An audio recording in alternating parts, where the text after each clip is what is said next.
St. Joseph's Indian School is doing its bit for the needy by providing food and shelter. They are also providing free meals and distributing ration kits to migrant workers and slum dwellers.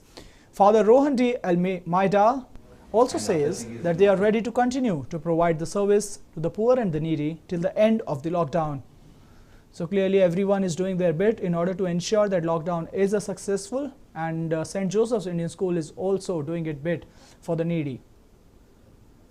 My colleague Prajwal Prasad has this offering for you.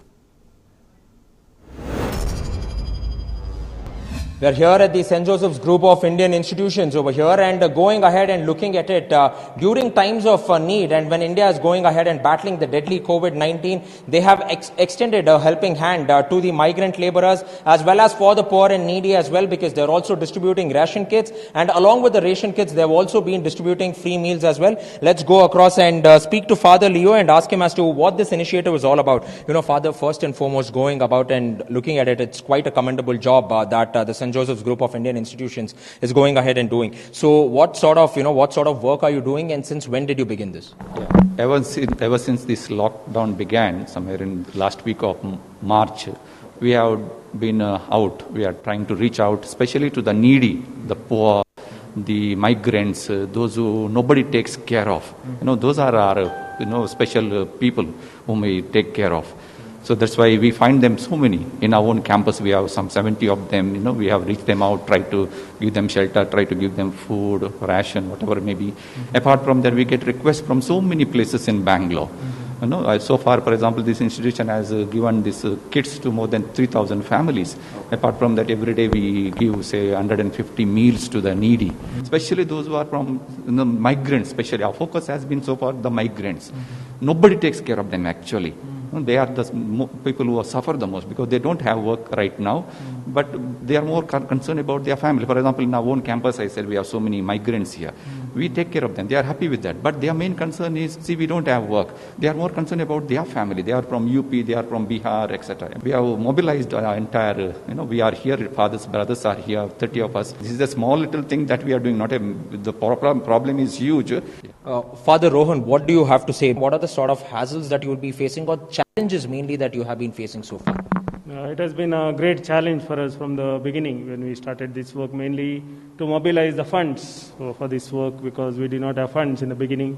We pulled up some money from the help of the parents and our staff members, and with the able leadership of Father Leo Pereira, we tried to get some fund from the alumni, the old students of our school. They also helped us, chipped in and helped us to mobilize the funds, and we have been helping so many people, but there are so many requests. Now the requests are more because the people are hungry, because now nearly 1 month everything is shut down. They don't have anything to eat. Whatever they have, it is finished off. Now they have to collect new grains and new food items, provisions. They don't have anything, and now it is a great challenge for us. We need to collect more and help the more people, those are in need.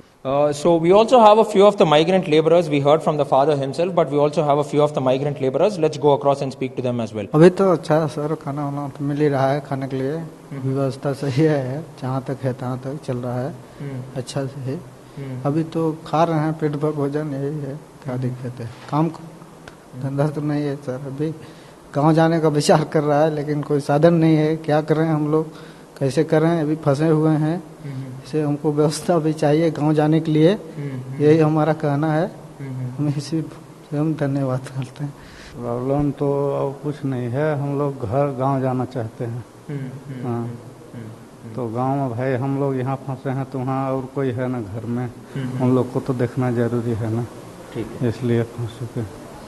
So looking at it, yes, there seems to be absolutely no problem for the migrant laborers over here. They're absolutely comfortable, but also one of their other requests is that when will we get the opportunity to go back to our natives as well, because this has something, this is something which they have been pondering about, which they have been asking since lockdown 1, and since the lockdown was also extended, the second phase of lockdown was also brought in, it definitely seemed like there was a lot of problems, and this is not the only room which has ration as well. We can also clearly go across in the corridors too, and can look at the ration kits, the vegetables, the groceries too, which is being brought in by the institutions. And apart from that, you can see these vegetables and you can see vegetables, groceries too, which has been given by the contributors themselves. And over here too, bags of rice, atta, oil too is being given in for all these poor as well as the needy and migrant workers mainly, because what happens over here is the fact that it is a process in itself to identify these migrant colonies to where the food is not reaching out or to where the government is not reaching out, and they have a own set of volunteers and they have a own stream where they can clearly go ahead and classify it completely, so that there will be no sort of confusion over there, or there will also be no sort of excess flow of food also to these areas. So all in all, kudos to the St. Joseph's group of Indian institutions where they have clearly gone ahead and set a bar above all, and they have extended a helping hand to the needy during these times of crisis. With camera person Gurucharan Singh, Prajwal Prasad reporting for News 9, Bengaluru.